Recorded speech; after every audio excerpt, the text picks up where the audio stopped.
Okay, so today we'll be making the squash spaghetti. You're going to want to put a parchment sheet on a baking pan, and you're going to want to cut your squash in halves and then place them cut side down on that parchment sheet. And then we're going to want to cook it at 450 for approximately 45 to 50 minutes. And next I'm just cutting up the tomatoes and the onions and the garlic, tearing up those basil leaves for you. And then we're gonna put all of that in a pan. After we're done, you're gonna wanna cut your onions on the lines, if that makes sense. You can see how you cut straight with the lines and then you cut against the line going back, and you're going to want to leave a little on the end so that it all sticks together when you're cutting, so it makes it a little easier.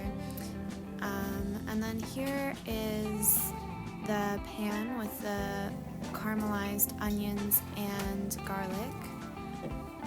I poured my tomatoes in after that, and then just stirred them around. They're gonna lose their shape a little bit and the skin's gonna get softer.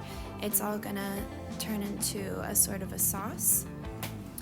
And then I put in my cooking wine, the vermouth, and then salt and pepper.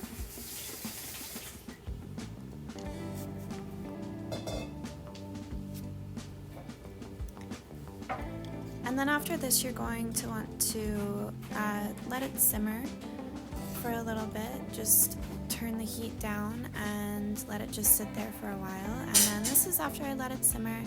Here's my spaghetti squash, and I'm just gonna take a fork and scrape all of that squash out of the halve.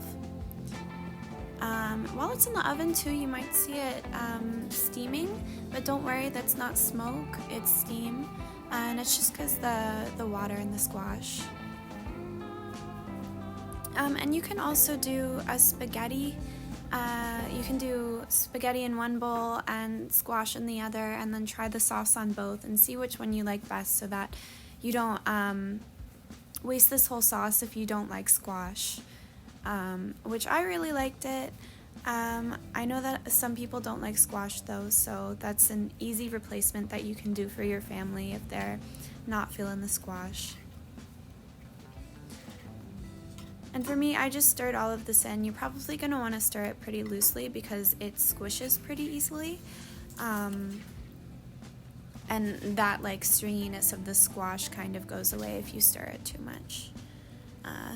And it kind of looks less pretty the more that you stir it. And then you're going to want to put the basil leaves on top, the ones that we tore earlier, and that's going to make it look a lot nicer. Give it a little bit more color. And yeah, there's the finished product for you. I hope everybody enjoys it. And then you can also put a little bit of pepper to make it just a little bit spicier if you want.